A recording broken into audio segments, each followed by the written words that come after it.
One of the things I love that you said is that when you're deciding what to do, you do it with intention. Why was that always so important to you?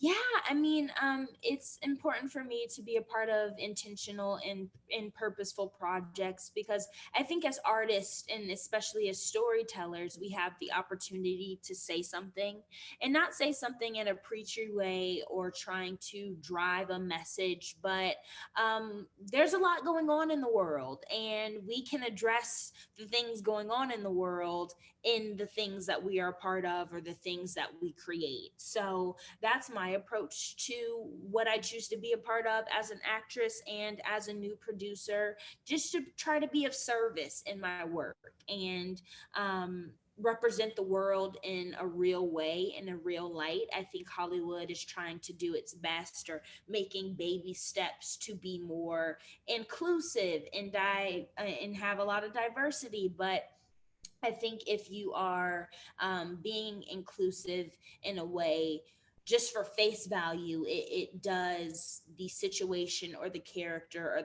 or the person that is being depicted a disservice, because if you're not representing that person in a real whole light, then you're not really representing them. So I just try to be a part of the things that really matter to people, that have the impact, like A Wrinkle in Time had. Like, people were impacted by that movie, and you might make something and you might not know how much of an impact or how much empowerment put on a person, but to have the opportunity to do so is really cool to me. Well, I mean, I'm glad you brought up impact, and it's clear that representation matters to you. And I mean, you have a lot of different partnerships with brands, New Balance, other things, Maybelline. And the one that I was most struck by was the one you have with Dark and Lovely, and that's because, well, not only because that's a brand that I mean, I grew up on basically, and it's a legacy brand, but also because you spoke about the challenges that women of color, that Black women face in the business. And I especially relate to that as somebody who's in television. And I remember the first year I was at ESPN, like they didn't have any Black stylists or people who knew, frankly, about Black skin. And I think people on the outside do not understand just how vital that is in the business. So I just, one, want to thank you for being so, for using your voice to bring attention to that. And just also ask you, is that, what made you decide to speak up about that? Because that's one of those things that a lot of Black actresses know, but not many actually speak up about it. It's becoming more prevalent, but you certainly were very forceful in what you said.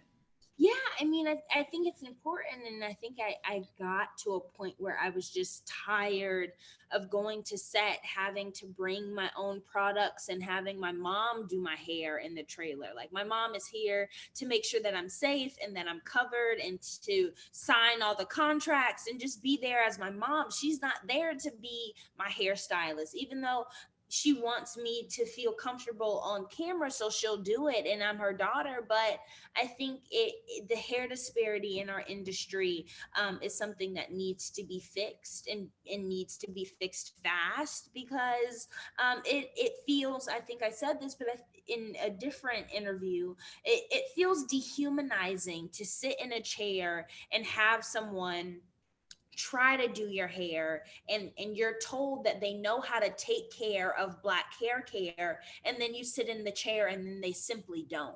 I remember I was on a set, and I was supposed to be on the rougher looking side, but I think it goes back into perpetuating stereotypes, because even though I was supposed to look a little rough, my hair didn't have to be as crazy as they thought it was supposed to be. And my mom obviously knew that there were people on that particular set that just didn't know how to take care of my hair. So she woke me up a little bit more early before my call time and my pickup, and did my hair in a way that it didn't look like I had just left the beauty salon, but it looked like it was put together. And I got to set, and it was a whole uproar, because they were like, this is not how her hair is supposed to look. This is not how um somebody's hair is supposed to look when they're in the circumstances in which the character is in. And I'm just like, that's when you go back to like not knowing us, not having our experience. And I think the first time I realized that I didn't have to go through the struggles of someone just not knowing how to take care of my hair or take care of my skin is when I was on A Wrinkle in Time. And, Miss Ava is all about us, for us, will always be for us. And she had Miss Lalette Littlejohn as the head of the makeup department, and Miss Kim Kimball as the head of the hair department. And that's when I realized, I was like, oh, this is not foreign for people to have the opportunity, for Black people to have the opportunity to be on sets to make other Black actors feel comfortable. So now I always request my team, and if you don't value my team and value how I feel about the way I present myself on screen, then we don't align, and it's not a project that I want to be a part of. It was always wild to me that you had, a hair and makeup, artist in the industry that easily could say, I don't know how to do Black hair, I don't have experience with Black skin, and they would still be hired, right? Yeah. We know a Black makeup artist and hairstylist could never get away with that. Never. And so it is, and most Black hairstylists and makeup artists, they know how to do any number of people because that's how they have to make their money. Yeah.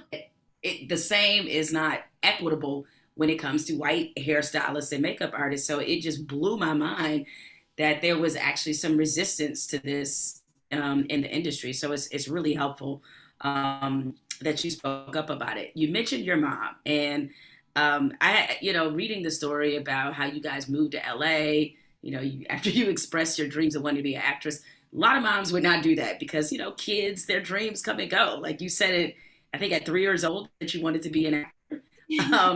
I can't remember shit I did at 3. I'm just gonna say nothing. I not a thing. So I think that's amazing that you had so much clarity at such a young age. Now you and your mom also work together on your production company as partners. So what's it like having both a mother-daughter relationship, a family relationship, and a business relationship?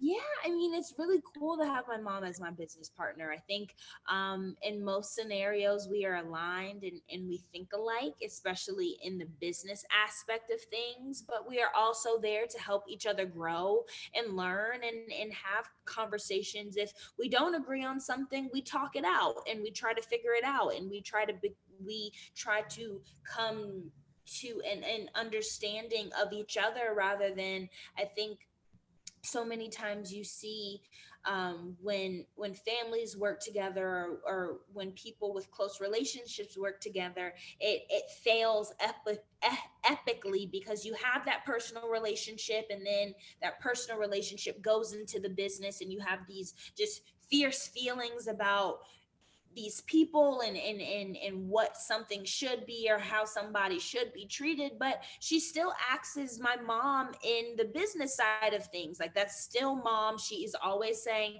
I am mom first, but now we have this business and we're doing this business together. We're going to learn together. We're going to grow together. We're going to make mistakes together. But as long as we're doing it together with the understanding that I'm your mom, you're my daughter, that comes first, and we are operating in a space of love, then I think that's how we're going to continue to be successful.